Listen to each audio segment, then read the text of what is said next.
Hello, Mike here.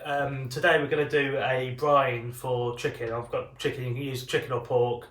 So I'm going to show you how to make a simple brine. I'm going to show you how to put some extra flavour into it, and just show you how to cook it. The brine's going to season the meat lovely. It's going to make it all soft and lovely when it's cooked as well. It's really worth doing if you're into your cooking.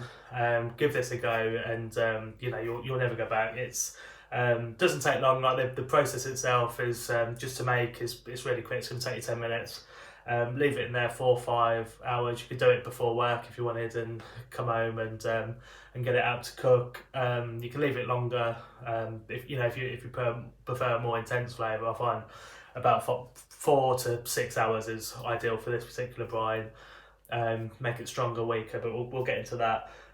So yeah, let's get going. Okay, so I'm going to do a 10% brine. That means there's 10% salt to liquid essentially. So you can have it stronger, you can have it weaker. So I like 10%. Some people would say like 12 to 15%. Others like 5 to 8. I think this is like a good one. If you wanted to leave it a bit longer, you could go 8% and leave the meat and marinate longer. But this works for me. 4 hours at 10% is what I want. So 10%. So I've got a litre of water. So I want 100 grams of salt. So it looks like a lot of salt, but not all this is going in. In fact, I haven't got enough of that. So I'm going to go. Just got some table salt here. See what we've got there. Okay, so there you go. So I've got 100 grams of salt. And a litre of water. What I'm going to add to that is a spoon of sugar as well. So sugar's really nice and brine. Again, it sort of sweetens it up. Just any sugar you got, I've got granulated. So stick a couple of spoons in there, and that's enough. So that's your basic brine. So what we do to get that dissolved, we need to heat the liquid up so it dissolves it. But what you don't want to do is like boil all of the litre of water, because it needs to cool down before you put your meat in. So essentially what you want to do is use as little water as you can in the pan to heat up. So and then you can add that to your cold water and it will cool it down. So I'm just going to get it in a pan now and I'll show you. There we go, I've got the salt and sugar in a pan, just flip that on, and like I said, just probably, I don't know, it's probably going to need about a quarter of this liquid. So hold that back. So there we go on that. So put that going, just get a spoon, give it a stir. So just bring it to the boil and make sure it's all dissolved. So it's just going to take a minute or two. You don't have to be slow on this. And then, like I say, we'll pour that into the cold liquid to get it chilled nice and quickly. Okay, so there we go. So I've got my water with the sugar and salt all dissolved lovely. So, and then in this bowl is my flavouring. So depending on what you want to do with it will decide your flavourings. I want this to be, I'm going to do it with some rice or something later. I'm going to have it a bit spicy. So I've got a mix of parsley and coriander stalks. I've got some crushed garlic and some slices of chilli. If you wanted, I don't know, like a chicken, roast chicken for example, sage is going to be perfect in there. If you want pork, fennel and bay is my favourite combo. But just jazz it up, do what you want. If you want to add different liquids as well, that's fine. If you wanted a load of soy in there or something, or you could put a bit of stock in there, I think, and that'll work out nicely. But I'm just, like I say, this is for me today. Just so, forget that. If you don't want to do that, if you don't want to put any herbs in it, that's fine. If you just, it's a couple of sprigs of rosemary, thyme, whatever you've got, just dried, fresh, whatever. So this hot stuff, it's all dissolved in there, nice salty liquid. I'm going to pour that over first. That's just going to sort of get that flavour going. And then I'm going to pour the cold in as well. So this is why we kept the cold back. So I want to chill this. I want to get the chicken in. I don't want to be sort of hanging about. But you don't want to put chicken into hot liquid into the fridge. It's going to start cooking. It's going to, it's just going to poison everyone. So I'm going to need a bigger bowl. Let's try this one. Let's try to save a bit of washing up, but never mind. Let's get that in there, swell it up.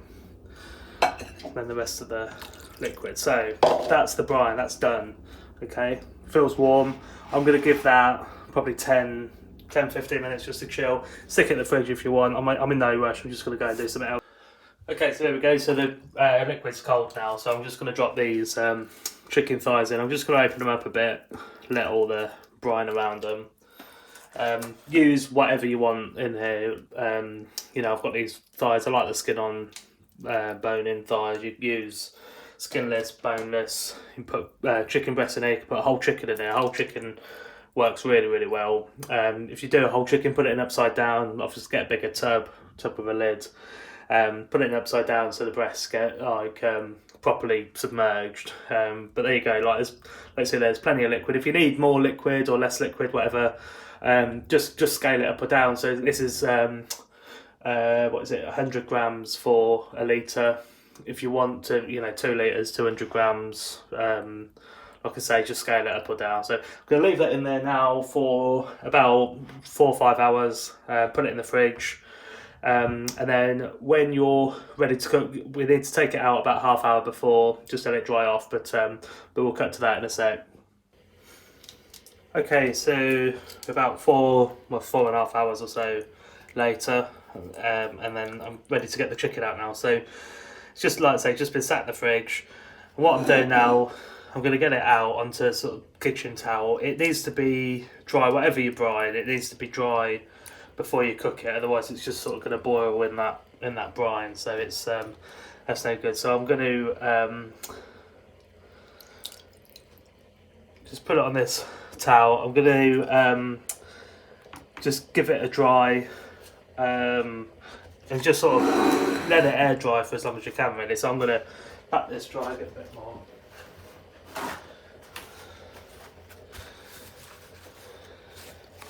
Yeah, so just sort of get each bit dry, and then I'm going to let it air dry for half an hour or so. And it's good to get your meat out of the fridge, half hour or an hour before you want to cook it anyway. Let it come up to room temperature a bit. So that's what I use this time for. So there you go. So it's just like that. You can see the change, see and feel the change in the meat actually. Like it's sort of it's changed colour a bit, feels less sort of firm. There we go. So I'm just, like I say, leave that for half hour or so, and then we'll come back and cook it. Okay, here we go. So we've got the chicken just air dried half an hour or so, and now I'm going to cook it. So what I want to get a nice crisp skin on it, which is, if it was wet, you'd never get that. It's because it just sort of the moisture will just sort of boil it in the pan, so you don't. That's why it's really important to dry it off and make sure that it's like nice and dry, and it's going to go into the pan. You need a really a nice hot pan. It doesn't have to be ridiculously hot, but you do want you see I always sort of measure my pan. You see how the oil sort of goes sort of thinner and just coats the pan nicely. That's exactly what I want. That's what I measure the pan with. Just get my tongs, and then into that, oil's nice and warm. You hear that sizzle. If you don't hear that, just take it out, wait, and start again. You get all the skin down. So I've got the induction hob here, so it's a lot easier to get a nice hot pan. So I don't mind, this is a bit overloaded. If you were using the electric hob or something, you might just want to do sort of 2 at a time or so. But for this is fine. You can hear that the pan's up to heat. So I'm going to leave that. I wanted to get nice and sort of golden on top. So take a couple of minutes maybe. Just leave it alone, and then we'll flip it and stick it in the oven in the same pan. Okay, so there we go. So it's been about 3 or 4 minutes now. You don't want to rush that bit. I've just checked the skin. You can see now that it's got that lovely colour on it, crisp up, beautiful. That's exactly what I want. So I'm going to put that in the pan, in the oven, the magic 180, about 10 minutes, and we'll be there. And there we go. So the thighs are cooked now. They've been in the oven. They're at about 12-13 minutes, and then in the oven they're nicely cooked.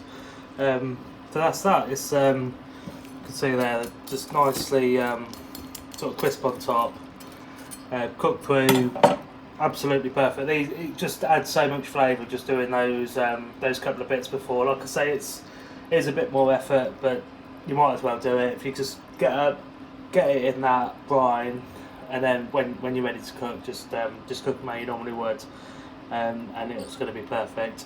Hope you enjoyed that, and I'll see you next time.